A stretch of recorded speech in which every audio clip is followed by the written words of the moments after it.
Federal Treasurer Josh Frydenberg has been asked to front a Senate committee to explain that massive $60 billion miscalculation in the JobKeeper program. And the Treasurer joins us from Canberra now. Good morning to you.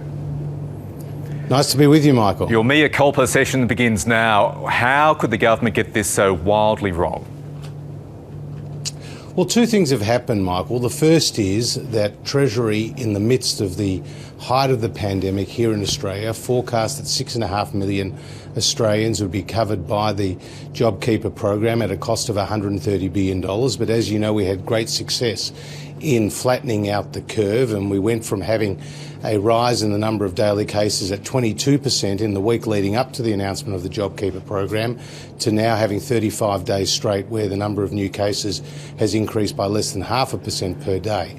And so that health miracle has had a real economic benefit, hence the lower number of people who are going to be using the JobKeeper program as a result. The second thing that's happened is that when around 1,000 businesses of the nearly 1 million businesses that formerly enrolled for JobKeeper, they incorrectly filled in a form with the number where they were supposed to put the number of eligible employees in their business for the JobKeeper program, but ended up putting the dollar amount they thought that they would be getting for the JobKeeper program. And why wasn't it picked up? Why didn't somebody at the ATO pick that up? It's been running for, 8 weeks or so. Weren't suspicions raised when all of these small businesses and sole traders magically had 1,500 employees?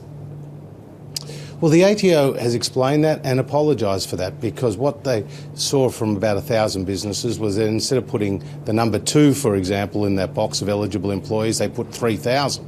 Now, that data was then collected and informed the ATO's estimation that the number of people covered by the program was around 6.5 million. Now, of course, we now know that is incorrect. But importantly, that incorrect data was not used to pay anyone under the JobKeeper program. Other verifiable data like tax file numbers and other declarations by businesses were. So the good news for the taxpayer is people weren't underpaid or overpaid based on those incorrect submissions into the JobKeeper program. And the good news for the taxpayer is that the government will now have to raise $60 billion less in debt to pay for the various initiatives that we've announced during the global pandemic. I want to talk about it just a moment. Will you front this Senate committee inquiry investigating coronavirus to explain this in detail? Well, Michael, you know that this is just a political stunt from the Labor Party. When they were last in government, they accepted the convention, which is that House of Representative ministers do not appear before Senate committees. Well, Scott Morrison appeared before a Senate committee when he was an immigration minister.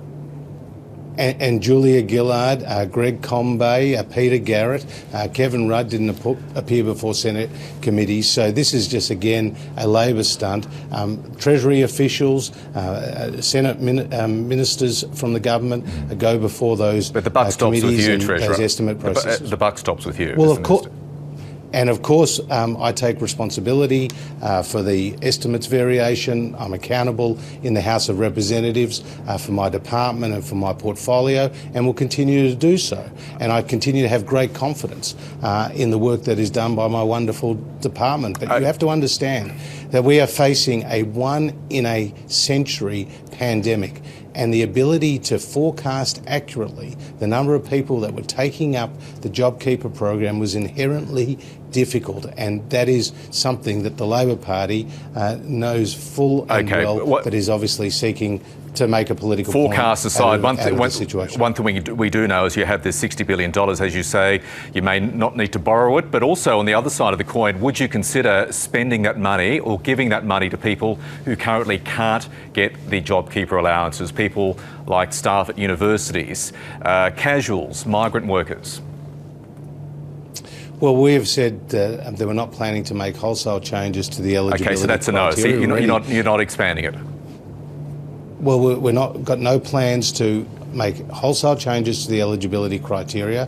When it comes to universities, what the government has done has guaranteed their grant funding based on the number of domestic students pre-COVID, so to ensure that they're going to continue to receive that money. Okay. When it comes to shorter-term casuals, as you know, we have the JobSeeker payment, and that was effectively a doubling of the old New Start payment, the safety net at $1,100. When it comes to the arts sector, we've already made $27 million worth of announcements for Indigenous artists, for regional artists and organisations, and also for a group called Support Act to help artists in difficult times. Okay, would you consider... When it comes to the tourism sector... Yeah, I want to ask you about the tourism sector. On that, would you consider, for the tourism sector and for that matter other sectors of the economy really struggling, extending the JobSeeker payment for those sectors once it expires? JobKeeper, sorry. Again, when it comes to JobKeeper, we'll be undertaking a review in the month of June, Michael, and obviously we'll look at how it's being implemented. We'll look at what's happening in various sectors, and you're right, the tourism sector could be one sector that's going to be in need of further support, and that's what we will look at in the context of the economic situation at the time. Because with the tourism sector, you're going to continue to see our international borders closed for some time, whereas with the hospitality sector or with the arts and recreation sector, we're going to start to see the easing of the restrictions as agreed to by National Cabinet, and it's estimated that some 850,000 people will be back in work as a result of those 3 stages of restrictions being lifted. So that's the way to get people back into a job. Easing restrictions following the medical advice. We're just about out of time, Treasurer. Are there any circumstances in which the government would consider extending the supplement for the JobSeeker recipients and perhaps making it permanent, or do you still plan on returning the old New Start payment to $40 a day? Well, we've always been very consistent in announcing our programs that were in place for a temporary period of time to deal with the impact of the coronavirus pandemic. Okay, so you won't extend JobSeeker? We've been very clear that when it comes to JobKeeper payments, the other initiatives, they're temporary, they're targeted, they're proportionate to the challenge we face. Treasurer Josh Frydenberg, thank you so much for joining us on News Breakfast.